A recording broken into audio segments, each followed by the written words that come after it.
अस्सलाम वालेकुम, welcome back to my channel. Hope so कि आप सब लोग ठीक ठाक होंगे। आज हम CS 202 की मिड टर्म की प्रिपरेशन करने जा रहे हैं और इसमें आपको तमाम MCQs जो ज़्यादा इंपॉर्टेंट हैं वो आपको इसी वीडियो में कवर करवाए जाएंगे। तो आपने ये वीडियो ज़रूर देखनी है। इसमें इंशाल्लाह आपके शार्ट और जो MCQs हैं वो सारे कवर हो जाएंगे। तो लॉन्ग के लिए आपने अगर जो है वो शॉर्ट को और MCQs को अच्छी तरह से कर लेते हैं कंबाइन करके, और जो आपने थोड़ा बहुत अगर किए हैं हैंडआउट्स तो इसको मिला के आप जो है वो लॉन्ग क्वेश्चन इजीली अटेम्प्ट कर पाएंगे।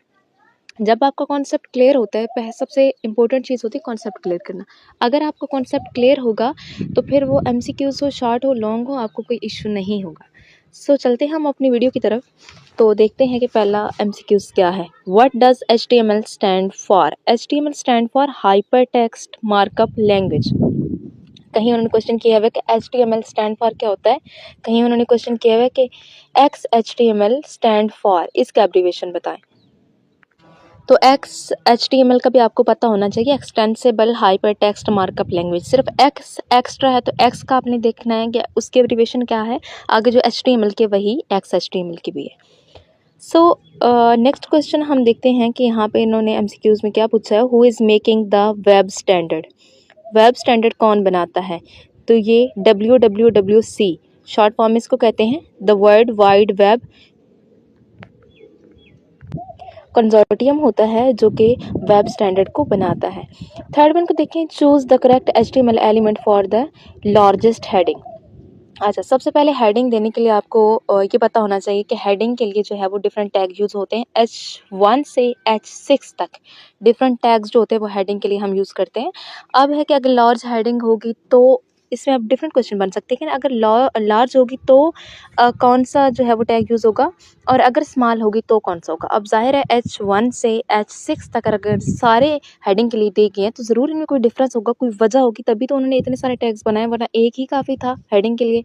वो कोई एक ही बता देते, H1 ले लेते, H2 ले लेते। तो ये बड़ा इंपॉर्टेंट क्वेश्चन है, आपको इस चीज़ का कंसेप्ट पता होना चाहिए। तो लार्जेस्ट के लिए H1 यूज़ होगा, अगर उससे उससे अगर शॉर्ट होगा तो H2 H3।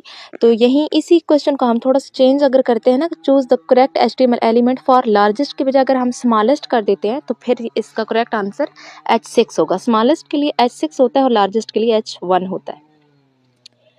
नेक्स्ट क्वेश्चन देखते हैं, what is the correct HTML element for inserting a line break. Line break के लिए शॉर्ट फॉर्म होती है BR।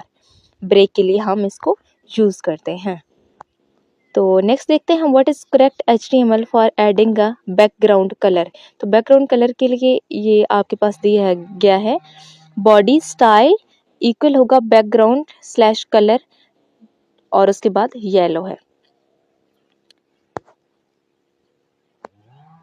Choose the correct HTML element to define important text. Important text के लिए आप यहाँ स्ट्रॉन्ग यूज करेंगे। Choose the correct HTML element to define emphasise text. Emphasise के लिए EM आएगा। आगे डिफरेंट आपके पास इस तरह के क्वेश्चन आ सकते हैं, इटैलिक के लिए क्या यूज़ होगा, बोल्ड के लिए क्या होगा।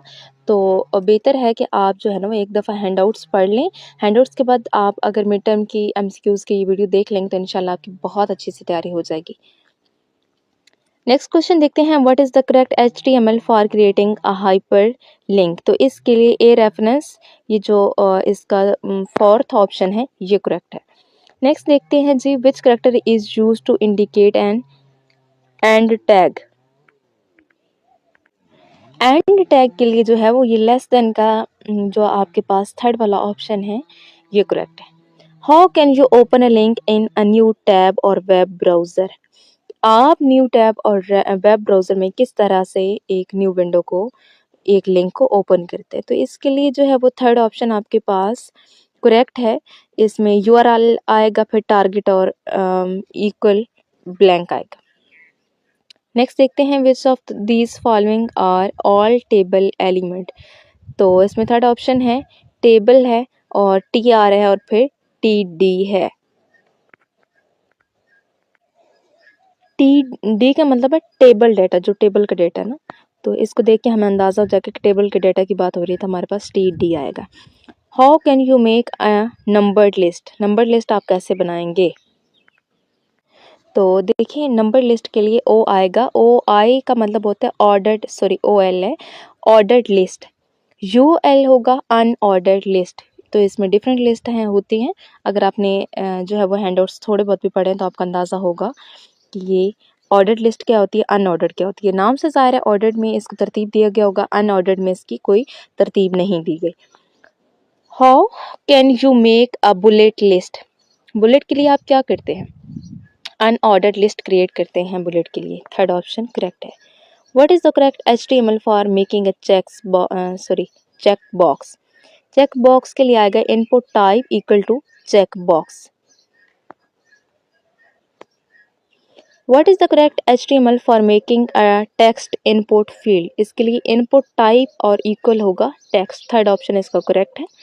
What is the correct HTML for making a drop down list? Drop down के लिए सबसे पहले हमने सिलेक्ट करना है। इसके लिए करेक्ट HTML जो होता है ड्रॉप डाउन लिस्ट को बनाने के लिए सिलेक्ट होता है। अब इसमें कोई ज़्यादा जो है वो समझाने वाली चीज़ नहीं है, इसीलिए मैं आपको जो समझाने वाली चीज़ होती है वो साथ साथ अंडरलाइन करके बताती जा रही हूँ कि ये चीज़ जो है वो इस तरह से आ सकती है। बाकी ये एज इट इज़ चीज़ें याद करने वाली हैं, तो इसमें समझाने वाली कोई चीज़ नहीं है। सो नेक्स्ट क्वेश्चन है हमारे पास MCQs number 17। What is the correct HTML for making a text area? तो इसके लिए सिंपल टेक्स्ट एरिया ही आ जाएगा। नेक्स्ट 18 है जी, what is the correct HTML for inserting an image? Image के लिए आएगा इमेज SRC, स्क्रीन के लिए शॉर्ट फॉर्म है इमेज GIF ऑल्ट और इक्वल है my image. What is the correct HTML for inserting a background image? Background की image के लिए क्या होगा? बैकग्राउंड इमेज के लिए IMG शॉर्ट फॉर्म यूज करते हैं और फिर जो है वो बैकग्राउंड और GIF आ जाएगा। विच HTML element define the title of a document? Head जो है वो हेडिंग के लिए यूज होता है और टाइटल जो है वो टाइटल के लिए यूज होता है। तो ये सिंपल चीज इन्होंने बताई हुई है। विच HTML attribute specify an alternate text for an image if the image cannot be displayed? Alternate text जो है वो इमेज के लिए कौन सा एट्रीब्यूट स्पेसिफाई किया हुआ है अगर इमेज जो है वो डिस्प्ले नहीं होती? तो इसके लिए SRC है। Which doc type is correct for HTML5? HTML5 के लिए डॉक टाइप जो है वो शॉर्ट, इसकी जो सबसे शॉर्ट सा लिखा हुआ है, एक तो उन्होंने बहुत लॉन्ग फर्स्ट जो है वो ऑप्शन दिया हुआ है। सेकंड और थर्ड में हम देखते हैं कि डॉक टाइप है लिखा हुआ तो एक जैसा है, HTML है, इसमें HTML5 लिख दिया, लेकिन उसमें सारे जो है वो लोअर केस हैं, तो लोअर केस वाला आपके पास करेक्ट होगा। नेक्स्ट देखते हैं which HTML type is use to specify footer for a document और स्क्रीन? तो इसके लिए फुटर ही यूज होता है। अगर इस तरह का कोई होता है तो ज़्यादातर ऐसे ही होता है कि अगर आपके पास हेडिंग का पूछा जा रहा है तो वो हेडिंग ही आ रहा है, स्टाइल का पूछा जा रहा है स्टाइल ही आ रहा है, फुटर का पूछा जा रहा है फुटर ही आ रहा है। अगर उन्हें वीडियो फाइल के हवाले से पूछा तो उसका वीडियो आ रहा है, ऑडियो का पूछा तो ऑडियो आ रहा है। ज़्यादातर इसी चीज़ है कि जिस तरह की वो चीज़ पूछ सकते हैं टैग भी उसी तरह के हैं ताकि वो ईजीली हमें पता चल जाए। अब 24 को देख लें, what is the correct HTML element for playing video file? Video file के लिए सिंपल बता दें कि वीडियो होगा। Correct HTML element for playing audio file के लिए ऑडियो है। तो नेक्स्ट आपने पढ़ लेना है, बहुत लंबा से लिखा हुआ है, HTML global attribute contenteditable is use to, ये क्यों यूज होता है? स्पेसिफाई और context menu for an element, एक एलिमेंट जो है वो उसका कॉन्टेक्स्ट मेन्यू को स्पेसिफाई करता है और मेन्यू जो है वो जो अपीयर हो रहा होता है when a user right click on the element. जब यूजर राइट क्लिक करता है एक एलिमेंट तो ये मेन्यू वहाँ पे आपके पास शो हो रहा होता है। इन HTML on blur and on focus are HTML element.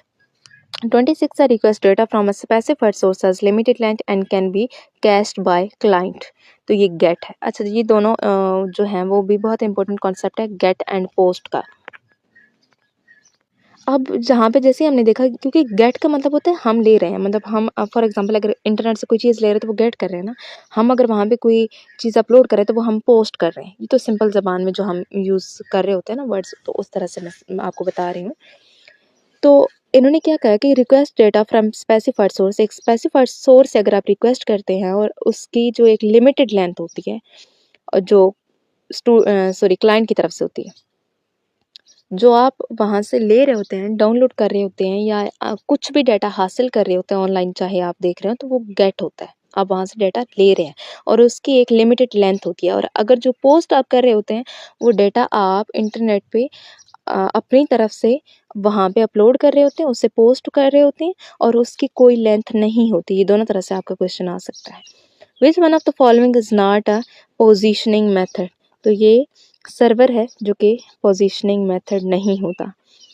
E property is use to set the border spacing for an element table. तो ये बॉर्डर आगे उन्होंने स्पेस देके स्पेसिंग लिखा हुआ है स्लैश लगा के। तो which of the following function is use to remove the last element of the array? Last element का अगर हमने रिमूव करना है एक एरे से तो वो हम पॉप करेंगे। पुश का मतलब होता है ऐड करना और पॉप का मतलब होता है वहाँ किसी एरे से किसी वैल्यू को डिलीट करना, और एरे से वैल्यू लास्ट से ही डिलीट होती है। Triple E are defined within the style element inside the head section of HTML page. Internal style इसका correct answer है. What value will be returned by the following JavaScript function? Method seal 7.4. तो इसका 8 आएगा, round of करके 8 बना दिया। What value will be returned by the following JavaScript? अच्छा, ये आप डिफरेंट वैल्यूज आपके पास पूछ सकते हैं। 8.4 है तो इसको उन्होंने 8 बना दिए। आई थिंक इसका जो 32 का है इसका करेक्ट ऑप्शन 9 आना चाहिए। इसको आपने एक दफ़ा कंफर्म कर लेना है। नेक्स्ट देखते हैं, which of the following tag is use to define image in HTML? HTML के लिए इमेज की शॉर्ट फॉर्म IMG होती है, पहले भी हम पढ़ चुके हैं। The ID selector uses the ID attribute of the HTML element is defined with a hashtag.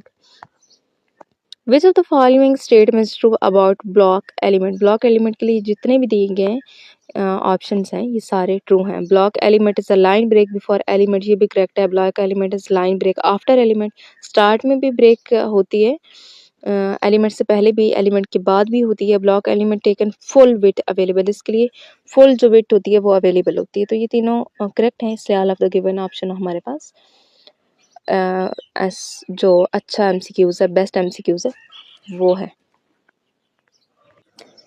Next हम यहाँ पे देखते हैं, what will be the value in variable after executing the following JavaScript code statement. Variable x is equal to 5/0, तो ये infinity है, simple infinity आएगी। Negation infinity, ID और स्टूडेंट्स ये नहीं करेक्ट ऑप्शन। आपके पास करेक्ट ऑप्शन सिंपल इन्फिनिटी है। ये आपको थोड़ा बहुत जब कोडिंग आती होगी तो इस तरह की वैल्यूज़ को आप तभी सॉल्व कर पाएंगे। Which of the following tag is used to define HTML paragraph? HTML paragraph के लिए हम simple P यूज़ करते हैं। CSS stand for cascading style sheet। अब देखिए, स्टार्ट में हमने पढ़ा था जावास्क्रिप्ट तो फुल फॉर्म उन्होंने बताई हुई है, लेकिन CSS और HTML तो इन दोनों की एब्रीवेशन आपको पता होनी चाहिए। CS202 में काफ़ी सारी एब्रीवेशंस ऐसी हैं, तो इनके हवाले से वो क्वेश्चन या क्विज जो है वो पहले भी पूछते रहते हैं, तो होप्स हो कि इस दफ़ा भी वो ज़रूर पूछेंगे। Which of the following CSS3 property can be used to add transparency in image? Opacity इसका करेक्ट ऑप्शन है। What value will be returned by following JavaScript? तो ये अब इन्होंने फिर से दे दी है एक कि अब इसकी बताएं स्टूडेंट ID हर 231 है, तो इसका जो है वो क्या जावास्क्रिप्ट इसकी वैल्यू देगा, तो ये 231 आ जाएगी। वीडियो थोड़ी लंबी होगी लेकिन सारे आपके MCQs कवर होंगे, तो आपने वीडियो जो है वो एंड तक देखनी है। What value will be return by following JavaScript function? अब यहाँ पे उन्होंने अगेंस्ट फंक्शन दी हुआ है और कहा हुआ है कि अब बताएं अब जावास्क्रिप्ट जो है वो किस तरह से इसकी वैल्यू को रिटर्न करेगा, किस वैल्यू को। तो ये 6.2 है जो करेक्ट ऑप्शन है इसका। All major browser by default display HTML table heading as bold and centered aligned, इसका correct option. Which following list style type is supported by UL in HTML? unordered list HTML में इसका correct option DISC है।